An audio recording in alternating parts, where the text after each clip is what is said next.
I mean, now that like I'm not working there, like I'm definitely a lot more like open and free to talk about it. Like you said, like a lot of stuff doesn't get sent up there. Israel played a huge role in electing Hamas. They were very supportive of them.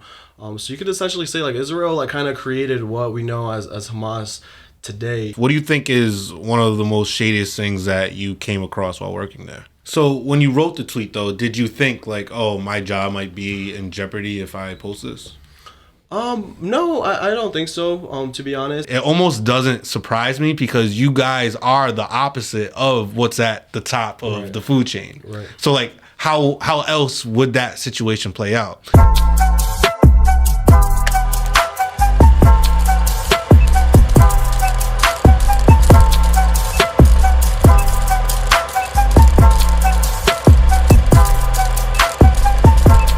What's going on, everyone? Welcome to another episode of the Smooth Podcast, simply motivating others onward through hope. Here to the left of me, I have Miguel Sanchez. How you doing, sir? good. How are you doing today? I'm good.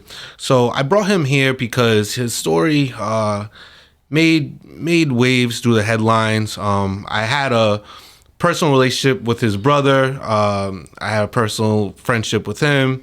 Whenever we see each other, it's always love. I felt that he could kind of voice his opinions, voice his point of view on this platform. That's what it's here for. I do want to note that this isn't necessarily a political platform. It's more of a platform just that I put cool people on the couch and they can speak what they want to speak. My political views, I'm not Republican. I am not a Democrat. I plan on making my own political party called The Logical People because sometimes I feel like neither side is too logical nowadays. But from what I will say is like my point of view is my point of view, his point of view is his point of view. And for anyone that opposes either one, feel free to reach out to me. This couch is for people that are qualified to sit there. So if you're qualified to sit there, I will give you the green light. I'm not blocking anyone or, stunning anyone's voice. I know him personally, so I wanted to make sure that his voice was heard. So I guess we can kind of start from the beginning. Where were you born and raised? Yes, I was born here in Providence. My parents divorced pretty early on. My mom moved to Iowa. She's still there right Jesus. now. So shout out to Iowa. So me and my brother Enrique, we pretty much bounced back and forth for the most part. Growing up, we would spend a year here, a year out there. But during like middle school and high school, our mom like took like a very deep interest like on academics and like recreational opportunities. So our parents talked. And we did middle school and high school out in Iowa. Okay. So I came back here right after that. Okay, and shout out to Enrique again. I'll probably have him on the platform as well. He's been a really big help to a lot of people in Providence and shed a lot of light on small businesses. So I want to give a huge shout out to him. Now, when it comes to politics, when did you catch the political bug? Yeah, so I mean, our family has always been deep in the community. Our grandpa moved here in the late '80s. Started what's believed to be like the first Mexican business in the state. Oh wow! So ever since our time here in Rhode Island, our family's always been big on just like community resources, engagement. Our grandpa was one of the folks that started one of the first Mexican leagues here. So the community piece has always been like a big part of our life growing up. But what got me like super like politically interested was actually back in Iowa. Our mom was super active when there was massive ice raids. So a lot of like poultry farms had like, there was a raid I think in like 2012 or 2010 that like 300 people got detained. So she was pretty vocal, and that would bring us to rallies and marches then. So I would say that was like the first like political action that I was involved in. And ever since then, our mom and our parents' family have always been like community involved. We haven't been super into like politics and different like policies, but we were aware of like who our state reps are, who our state senators are. But then more like present time, back in like 2020. That's when I like started like seeing after like the George Floyd protests. I started like actually looking up like, all right, like when does my counselor like term limited? Like I think this is something I'm pretty interested in doing. And to my surprise, my counselor was term limited in 2022, so he couldn't run for office again. So his seat would be open. And before I even like continue, like that's something I learned. Something I learned really that's really important. A few years ago is that like most of our decision, everyone focuses at the national politics, so Biden, Trump, but most of our day to day decisions are made by people that are in the city council and the mayor, state reps like my brother, state senators, like people that are way more local. They live in your neighborhood. So that's something that like caught my attention. It's like, all right, like I know my community. We've been here for forever. How can I best represent them in a local government body? So that's where like city council caught my attention. Like we really make most day to day decisions, whether your trash is getting picked up, the quality of your schools, taxes, your tax commercial rate, like those are decisions are made through the council with the mayor. So when I realized that my city councilor was term limited in 2022, that's when I kind of the idea came in my head to run for office. So there's actually 7 of us new on this council out of the 15. So going in there with 7 new people, a complete change in leadership, it was a really exciting opportunity, and so far it's been good. We've been able to start moving the needle on some stuff. At the same time, it is super frustrating, like going in there and like realizing like, all right, this is why shit hasn't changed in years. Because I mean, there's certain like employees that have been with the city 30 years, and you just try to like talk to them about like a new idea or a new change, and a lot of folks don't like change. So I mean, it really starts with like conversations, and taking the small wins and continuing on the bigger goals.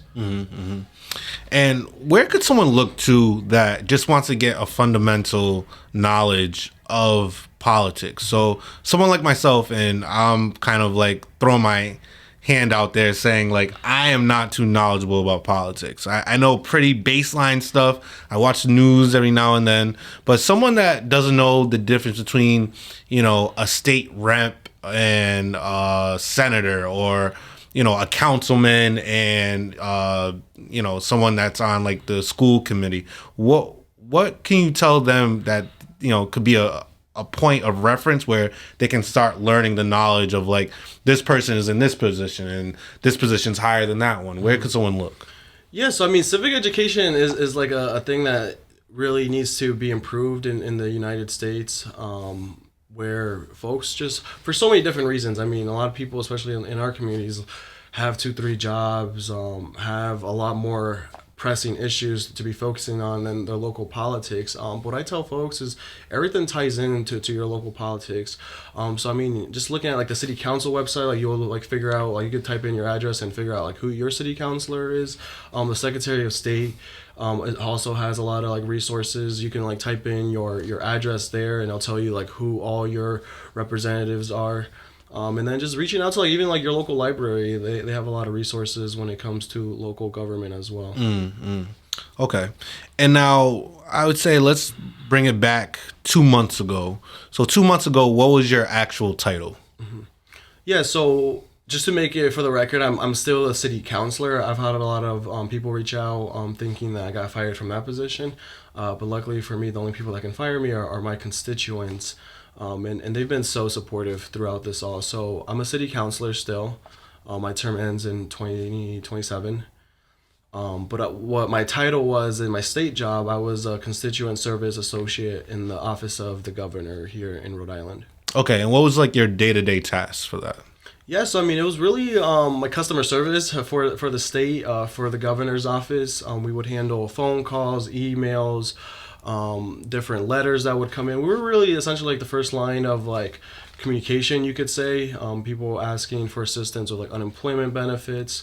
We would also like draft up different like citations in recognition of an anniversary, a birthday, a special grand opening. That's something that our office handled.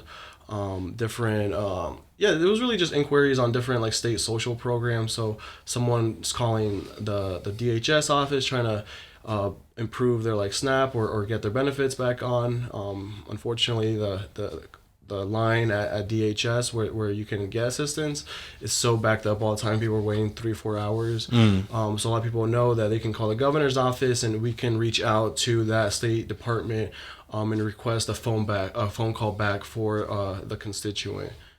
So it was essentially similar stuff to that. I really liked it because I mean you were talking to people on a daily basis. You really were like on the ground on what like the biggest like pressing issues were in the state. So I mean when the governor was like supporting or against like a specific piece of like legislation, like we would get a lot of phone calls, emails on that as well. And now when you're getting the phone calls and emails, what gets sent back up to the governor? Because I'm sure he's not dealing with every single phone call and email that gets sent your way. So how do you guys decide what messages get sent up the ladder and what messages die right there? Yeah, so I mean it really depends on like what it is. Like say like with like the abortion stuff, like we would kind of keep track on like how many people are supporting this bill or not supporting, and then that stuff would kind of, those numbers would get sent up. And yeah, I mean now that like I'm not working there, like I'm definitely a lot more like open and free to talk about it. Like you said, like a lot of stuff doesn't get sent up there. So I mean a lot of people sometimes just want to be heard and we'll document it, and that's kind of where it stays. If there's like more specific questions, we would try to like find like a different staffer who might have a little more expertise on like a specific like piece of legislation. Like a lot of people would call on like specific like environmental stuff. Like there was like an environmental advisor we would flag stuff for. So I mean, it really depends on like what the issue was, but there really wasn't like a direct like database that the governor would see on a daily, monthly, weekly basis. We kind of play it by ear. That makes sense. And during your time there, what were some things that you realized that going into it you had no idea that you were about to be witness to that? What were some things that were kind of like, oh wow, I had no idea something like this existed? Yeah, so I mean the biggest thing is like we all know like government isn't the best, but just like how slow it is sometimes. There's so many different stakeholders, and really like it's the governor, but then like you gotta look at, and this goes true for like most like political positions. It's the governor who's like the face of it, but like who are like the close people around them, because like that's who is pushing the governor or whoever else to make this decision. So you really gotta like build relationships with not only the elected official but like the people around them to get what you want to get done. And then just like, I mean, we all know like money runs everything, but like once you're in there, you really do realize like, all right, like this person's a donor to this person, so that's why this person's always getting their things. So I mean, just tying the circle. In Rhode Island especially, like so many people wear so many different hats. So really trying to distinct like, all right, like this is pretty shady, like borderline corruption, or like, no, this person is just qualified to do this job and also is on the board or is also X, Y, and Z on something else. So really trying to figure out like who like the power players are and how all that works. And then just state government in general. And you know, speaking about like shady stuff, what do you think is one of the most shadiest things that you came across while working there? Yeah, so there's a thing in Rhode Island called preferred plates. So it's like lower digit plates. Okay. A lot of people like don't know. It's like something that was started back like in the 60s, 70s by a governor. And what they're meant to be is like you can like request it through the governor's office, like a lower digit. It's something like older people are definitely like way more in tune and obsessed with than like younger generations. Like we don't care like what's on our plate. We're just trying to go from point A from point B. But that's used like as a trading tool at the State House. So certain people have a plate and they want this person to support a bill. They'll give that plate to that person, and this person supports it. As crazy as it sounds, like it's something that we have to end at some point here in Rhode Island. So the I guess the lower number of plates or the lower amount of stuff that's on the plate, is that valued? Yeah. So anything like any like 4-digit plate out there, like it's Really? crazy. Yeah. I mean, I try to like educate people about it because like this should not be like a deciding That's so factor weird. if someone supports like a bill or a piece of legislation. Yeah. But yeah, I mean, it's definitely gotten cleaned up in the past couple years. Like people used to like sell them for like tens and tens of thousands of dollars, but it's still happening at the state house on a smaller scale. So I mean that's super shady. I would say it's definitely not like in the public's spotlight. Right. But yeah, I mean stuff like that definitely makes you question things. And then I wanted to read this tweet, and I'll probably have my videographer put it on the screen. But on Twitter, the Spectator Index said, reports there are over 800 casualties at the Ali Baptist Hospital. And you kind of reposted and quoted saying, "This is us actively aiding in a genocide, and they want us to look the other way. We need to be calling for immediate de-escalation and ceasefire in Israel and occupied Palestine." Now, before we talk about your statement here, from your point of view, the war between Israel and Palestine, why did it start? Why has it kind of abrupted suddenly, per se? And for those listeners who are just trying to like pick up some missing cues, like what is just some like digestible insight that you can give on it? Yeah, so this recent situation started on October 7th. But like the first thing I tell everyone is like what has been going on in Palestine and Israel really dates back to like the 40s when Palestinians were pretty much pushed out of their own country for Israel to create its own state. What's today's Israel? So from my knowledge, which, like I said, politically it stinks, but from my knowledge, when the Jewish people were kind of ran out of Germany, that's when they came back to what we know as, Israel / Palestine, and they were kind of like, oh, like we're back to like live here again. Is there any truth to that? I mean, it's definitely like worded by whoever's saying it. Essentially, yeah. I mean, they came back to Jerusalem. There was a bunch of countries made this like pact to create that. But I mean, the Palestinians didn't want to leave. They were forced to leave the lands that they had grown up in, and their families had started their own lives. But I mean, I don't even want to like get too deep because I mean, we could talk about like what's happened in the past like 70 years for hours.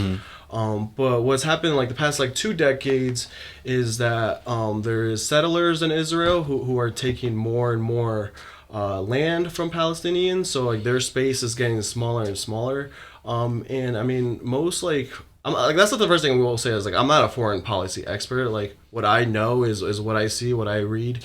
And I'm always willing to learn more. And the more you like learn actually with this is like kind of like how insane the current situation is. So what's happening now though is Israel essentially has like a open air prison on the Palestinian people. They control really what comes in, what comes out.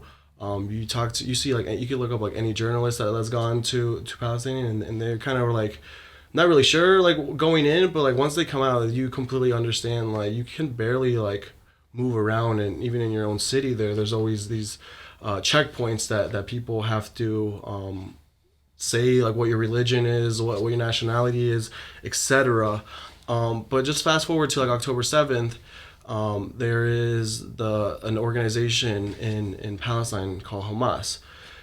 So Hamas was elected by the people back in 2006. But what I tell everyone is that Israel played a huge role in electing Hamas. They were very supportive of them. So you could essentially say like Israel like kind of created what we know as Hamas today. And what happened October 7th, Hamas started what you could essentially say an attack on Israel, which included civilians. So I mean that I've been very vocal on like like any civilians dying anytime, like we gotta condemn it right there and then. It's never okay. But what I will say is a lot of people that are in Hamas now have grown up in this open air prison. So for them, it's resistance. They're fighting for a free nation, for them to be able to have the same rights as the people in Israel. So I mean, that's where a lot of different like opinions get circulated on what's right, what's wrong. But I think like we can all agree like killing any civilians, we should be against as human beings, and that's really like the perspective that I really bring to this conversation, to the situation, is you don't have to be an expert to like know like what is right, what is wrong. So right there, October 7th, I made a quick tweet on like condemning any civilians being killed. But at the same time, like what's been happening to the people of Palestine has been atrocities, has been complete, really terrible things that have been happening to them to decades. So, and it's going to continue to happen until Israel lifts this siege that they have on the Palestinian people. It's just really terrible what they have to go through on a day-to-day basis. I mean, there's been bombings there. Like this isn't the first time. There's been documented bombings on Palestinian civilians for decades. And essentially, in my tweet, it's not us, it's the U.S. is aiding in a genocide, actively aiding in a genocide. And that's documented. Like it's not really my personal opinion. We give Israel billions and billions of dollars every year, and they buy weapons with this money. So I mean, it's really it is my personal opinion, but it's factually documented throughout the years. Yeah. So, I assume that the big word that kind of spilled over and made this huge thing was the fact that you used the word genocide. First, why did you use that word? Second, when you were writing the tweet, did you think like of the possibility of you being condemned in any way? Yeah. So I mean, that's kind of like my bigger like stance on just politics in general is, I mean, we need people that have like principles and morals. But there's a lot of good people in this world. But in politics, what we don't see is people that have the courage, the political courage to stand on those principles and morals. So when I see these atrocities that are documented, I mean, what we're seeing now is insane with social media. I mean, you're seeing stuff like live, essentially. So I mean, Western media, the media really can't control what we see like they've done in the past. So when I'm seeing what I'm seeing, it fits the textbook definition of a genocide. The United Nations has called it essentially a genocide as well. So I mean, I know sometimes it'll upset people when certain words are used. But I mean, that's like something that I've kind of trying to learn a little bit more and grasp on, is a lot of people, and I'll say white people, like it's a lot of white people, they see words like that, or like defund, when defund the police was a thing, or like abolition. There's a movement out there that wants to get rid of like the police state. They focus more on like the words that are used, instead of like the actual like actions. So sometimes it is a red herring. So you do have to be careful the way you use your words. But like I'll stand on this any day of the week. So when you wrote the tweet, though, did you think like, oh, my job might be in jeopardy if I post this? No, I don't think so. To be honest, I've always had pretty bold statements. That's something I take a lot of pride in. I'm 25 years young. Like, my life in politics isn't gonna be super long. So the time I do have right now, I want to make the most out of it. And that's not even the tweet that really kind of got attention in the governor's office. The tweet that got attention was me posting of me being at the rally that happened here in Providence. Once I posted that, that's kind of when folks internally started talking to me. Okay. And who was like the first person to kind of reach out? What did they say? Yeah, so the rally was on the 21st, which was a couple Saturdays ago. Then I posted it on the Sunday, me being there. It picked up momentum on social media. So that following Monday was the first time, I believe it was the 22nd, was the first time anyone spoke to me internally. It was a good conversation. It was with a senior staffer that I have a pretty good relationship with. And he essentially said, like, hey, the governor is starting to get inquiries by political supporters, different legislators on your support. The governor's public stance is like very pro-Israel. And my kind of tweets have been like, yeah, we condemn the killings of any civilians, but like up to this point, like the conversation has been so one-sided. Like we need to like be bringing in to light like what's been happening to the Palestinian people, like what has led up to these different attacks. So on Monday was the first time anyone spoke to me, and that's kind of and they were essentially, we kind of agreed that I would like tone it down. So that's kind of what I did. I really didn't like repost or tweet anything else the next few days. But what happened was on Tuesday, a reporter from the Providence Journal reached out to the governor's office, and she was asking our communications team, like, what's the governor's opinion, essentially, that a staffer of his has a complete different opinion. So that was on Tuesday. So I spoke to one of the communications director or one of the communication staffers on Tuesday, and we pretty much agreed like, hey, let's just have an open line communication. Like, we all kind of agreed like it'd probably be best to like not respond because I got the inquiry as well. Like, hey, that journalist emailed me late Tuesday, was like, hey, this is the governor's communication team saying this about you. Do you have a comment on it, or do you have a response? But we had agreed internally, like, yeah, like let's not respond. Like, I was just gonna keep the story going. So the story came out Wednesday, and there was one other like local news station that was kind of trying to make it a story. So essentially, they were trying to make a story that the governor has an opinion on this, and someone that works for him has an opinion on this. So like, what does the governor think of it? Like, essentially. And it really would have died on there on Wednesday. Unfortunately, there was the mass shooting in Maine, I believe Wednesday night or Thursday. So that was like the governor's office like main concerns. Like they just don't want this story to like get bigger. Like at the end of the day, like people are gonna have different opinions, but they don't want to like deal with the press on like trying to create another issue for the governor essentially. But then on Wednesday, that the person I spoke to on definitely stopped me. I'm like, no, go ahead. This is all informative. So the person I spoke to on Monday, I walked by him on Wednesday. He was like, hey, have you spoken to one of the chiefs of staff? So like our main boss under the governor, like they pretty much like manage the whole staff. And I was like, no, like, should I reach out? And they're like, yeah, you should reach out and just like apologize and just make sure everyone's on the same page going forward. So I was like, all right, like, so I sent an email to the chief of staff secretary. I was like, hey, can I have 5 minutes with Tony? His name is Antonio Alfonso. And she emailed me back. She's like, yeah, you can have a few minutes tomorrow, which was Thursday, the 26th. So the 25th, I believe. So I went in there, I met him. I just like pretty much apologized, like, hey, like, sorry for the inconvenience of this extra story for the governor. I essentially toned it down. I haven't really said anything else to not keep the story growing. I had mentioned like the conversations with the other two senior staffers, and it was going pretty good. And then they asked me like, oh, are the posts down? I was like, no, like no one has said anything taking the post down.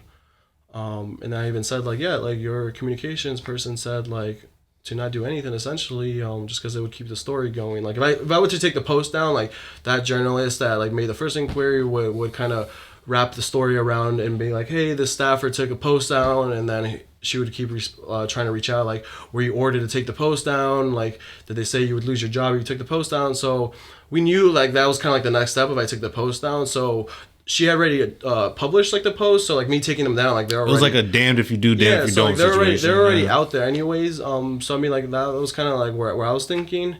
And when I said that the posts weren't taken down, it was the chief of staff and then like his the senior deputy chief of staff. So it was two gentlemen that I was speaking to on Thursday. So then they asked me like, what's your personal preference in taking the post down? So I told them my personal preference was to not take the post downs for like the reasons that I just said. And I told them like this is the first time like anyone here in the office has asked me if my posts were taken down or the posts were still up. So they pretty much said like, okay, like that definitely complicates things for us. But like we'll get back to you if we need anything else from you or if there's any next steps. And I definitely pushed back a little bit again on when they said that it complicates things for us. Cause like I told them like the reasonings, like, but they really didn't like seem interested in the conversation. So we kind of just left it at that. So that was on Thursday. So then on Friday, I get an email at 2:00 stating that they want to meet with me at 4:15 on Friday. So I definitely was like a little like confused, like what's going on? Like they said like they'll get back to me in a few days. Like this is pretty quick. Right. I haven't done anything. The story was like completely dead at that point. Like no journalists were like still reaching out because of I believe it was probably because of the mass shooting. There was other things going on in the news as well. So I go in there and they essentially tell me that having my post up and what I've done the past couple weeks, it's confused like the public's, the governor's public opinion on this, because of my public opinion. I got pushed back on that like pretty hard. I was like the governor's public opinion on what's going on over there is like very clear. Like he's like very pro-Israel, like very condemning of like the terrorist attacks. Like his wording was like you would really have to be like, you know, a little like confused to like not know where the governor stands on it compared to where I would stand. So they pretty much gave me the option to resign or be terminated. And I first asked them like, all right, like since I guess like me having the post up is like one of like your guys' like main factors and trying to get rid of me, like can I have a few days to like think about taking the post down till Monday, I told them, and then we can go from there. And they were like, no, like we're long past that, like you could have taken them down on your own. But I pushed back on that with like the reasons I said earlier. I was like, your staff said like not to do anything. So in your kind of like, I guess, job description or something along those lines, I guess it would be kind of like an obvious sentiment of like, okay, everyone that the governor works for should be aligned with his beliefs publicly, at least. Like, however people really feel on the inside, we might not know. But was there any writing or verbiage of like, if you don't agree with or go opposed to the governor's politics, then you may be terminated because of that? Is that like written anywhere or no? So I mean, there's no written policy. So I mean, like the very unique thing about like my situation is that I'm also an elected official. So I think I'm the only one right now currently in the governor's office that's an elected official. So I mean, people like expect me to like have like my own opinions, political stances. What I tell everyone is like I've had different public opinions than like the governor on the past on certain issues, and they've never rose to become an issue up to this scale. They have like unwritten policies like that I've been told at least like in the past is like, hey, if you're gonna have a different stance than the governor, like just be communicative about it. So I mean that's something that I've communicative in the sense of like telling us, not telling like not putting it on social media. No, so kind of just giving them like a heads up, like, hey, this is coming, so they're like aware of like anything. And those are conversations that I've had like very early on as well too. So I mean, there's no like written policy, but that's kind of why I've liked working there up to this point. Like it's definitely like a little hard sometimes walking that line, but like knowing like, all right, like you can have different opinions, like because at the end of the day, like that's what makes like our society better is like when we have different opinions and when we're able to listen to one another and grow and learn, and we don't always have to agree. But when we do disagree, I mean, do it with like integrity and know that like the person speaking to you like probably grew up from a different environment, like has these different thoughts for so many different reasons, and just take it for what it is, just hear each other out. So I mean that's what makes like democracy in general great is when there is different opinions, and we're able to learn from one another. And so prior to all this, how many conversations have you had one-on-one with the governor prior to this happening? Probably less than a handful. So less than 5. Like, yeah, so it's like our office is like so disconnected from like any of like the actual like decisions that the governor is doing. And I'm pretty sure the people that, you know, follow you, listen to what you have going on, your supporters, I would actually probably say that they're probably vastly different from the governor's supporters. Yeah, I would say. I mean, we definitely. So then they like. And I just mean that to say this, like when they were kind of telling you like, oh, it's like confusing, like you called it out, but that was probably BS because it's like, first off, like our supporters don't even like, there's not even like a parallel of like a, you know what I mean? So because that you've vocally disagreed with the governor before, but this time seemed to be the time where things kind of blew up. What do you believe is the true reason why you were fired? And why do you think the governor is backing Israel so hard? Yeah, so I mean that's something that a lot of people are seeing right now, happening live. A lot of people are losing their jobs, different scholarship opportunities, different school opportunities, because Israel and different organizations out there have a very strong grasp on our government, on politicians. There's a PAC. So PACs are political action committees. They raise money and donate to candidates. Um, there's an organization called APAC. It's one of the. It's probably the biggest like player in American politics. So say I speak out against Israel, they'll give my opponent hundreds of thousands of dollars my next election. So specifically to this, I believe I was let go. Certain donors and certain like political supporters were in the governor's ear, saying that like, hey, you need to get rid of this person. Like how much, like if you know, obviously can't give a certain, but like what percent do you think was this based on the governor wanting to make this call versus everyone else, like his donors, his supporters, the people that he has around him? Like what percent do you think was actually him saying, okay, we gotta let this kid go? So I mean, at the end of the day, like he is like the final decision maker. So like I would say it had to be more than like 50% of like his decision. But like what led up to that decision, that's where I have a lot of criticism of like who those people were. Because like I said, like I've had different public opinions before in the past, and they've never been an issue. But this is happening all over the country. It's like people that are speaking out pro-Palestinian comments like that. That's what's happening. Just the other day I met someone that had lost their job. I could show you my phone on how many people have like reached out to me like saying like, hey, like thank you for like speaking up, like I also lost my job. There was a college student that lost a scholarship in like North Carolina. So on this specific conversation situation, people are really scared to speak out for many different reasons. Like I said, the Israeli, not even government, but just like the Israel Kahoot, you could say, is super powerful. And so that was another point I wanted to bring up.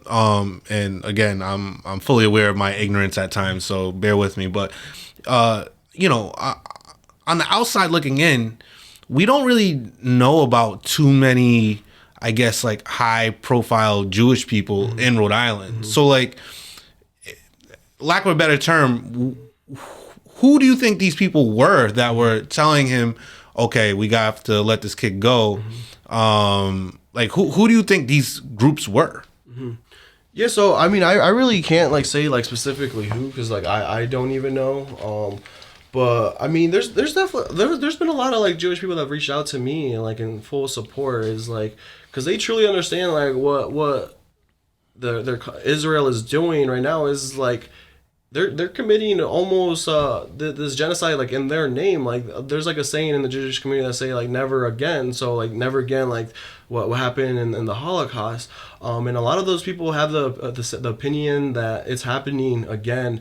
So I mean there's definitely certain state reps that are Jewish that I know had some comments about me. There's a state rep named Mia Ackerman. When I posted at the rally, she was calling me anti-Semitic. So when you're like racist against Jewish people, so like I'm sure she was one. I know she has a close relationship with the governor, and then I think there had to be certain donors as well that were having those comments. Gotcha. And now from everyone that was like kind of like contacting you, who, if you could name like a couple, one or two, who are you most surprised by? Like, wow, this got their attention. Yeah, so when I tweeted my stuff out, it got some like national press. Even like today, there's a group out there called Democracy Now. They posted my story, had like over 20,000 likes. But no, I mean, what's been like the most empowering part of this the past few days is my constituents, like the people that I represent. I've had probably at this point like 100 people reach out, show nothing but love and solidarity, and them telling that they'll be with me to the end no matter what. And I had one constituent of mine like reach out, saying like, hey, like I don't really agree with everything you're saying, but I respect you for sticking up on what you believe in. Yeah. Let's get coffee sometime.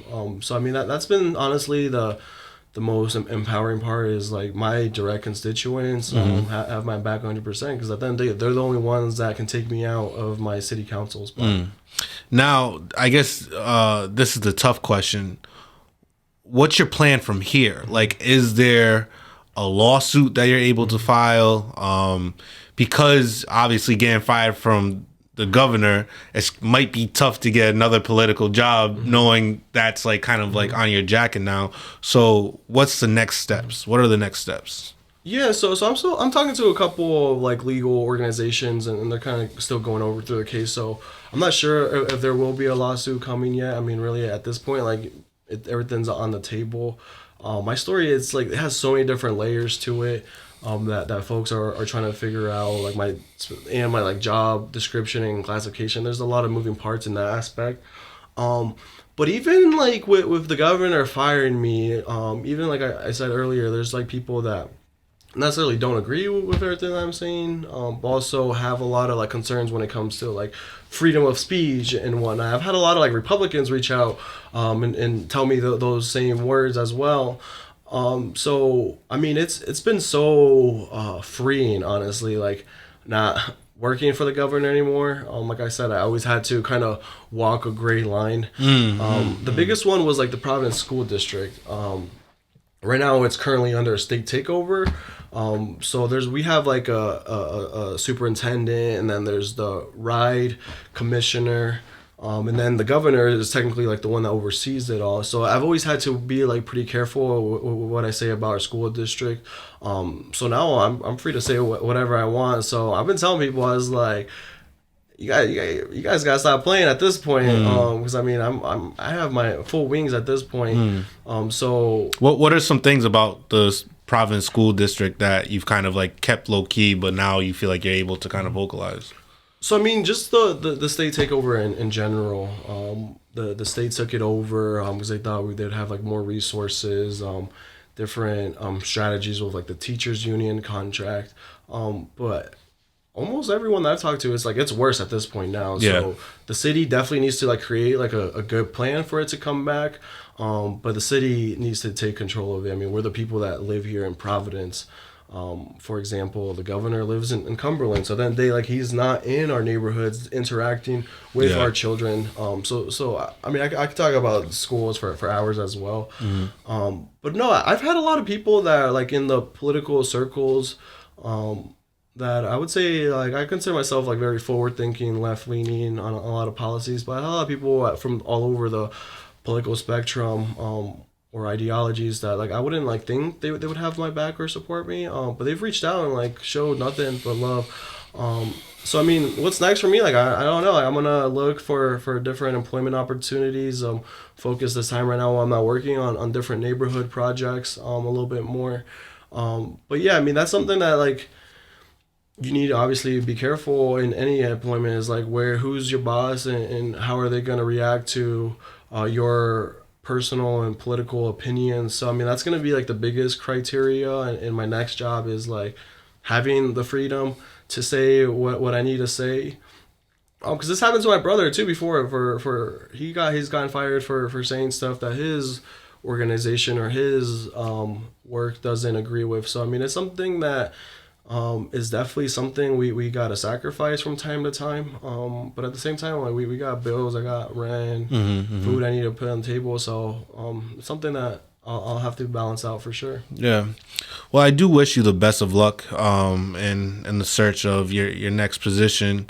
I will say that I think that so many Republicans have been also reaching out to you is because once we punish people for speaking how they feel, it kind of sets a trickle down where people are now scared to really talk about how they truly feel, and now everyone's views is just the views of whoever's at the top or whoever has the most money, right? Because sometimes they coincide with one another.